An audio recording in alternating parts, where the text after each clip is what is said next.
əməliyyatdan sonra gəliblər ki, doktor, mən XS razmer geyinirmişəm. Xanımlar iki yerə bölünür. Bir sinəsini böyütmək istəyənlər, bir kiçiltmək istəyənlər. Bunu estetik əməliyyat kimi sayırsınız, yoxsa bu bir qurtulma yolu kimidirmi? Yəni estetiklə yanaşı bu təbii ki, sağlamlıq baxımından çox vacib bir əməliyyatlardan biridir.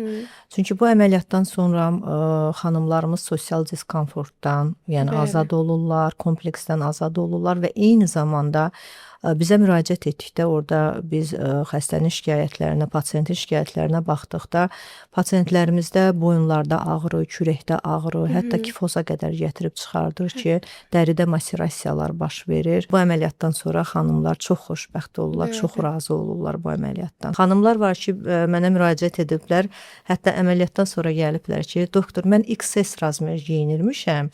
Yəni bu sinənin böyüklüyünə görə mən ML razmerlərdə, yəni ölçülərdə geyimlər alırdım, yəni istifadə edirdim və əməliyyatdan sonra məlum olur ki, mən çox incə bir xanım imişəm, bəli. İncə bir xanım imişəm, yəni çox kiçik ölçülər geyinirlər.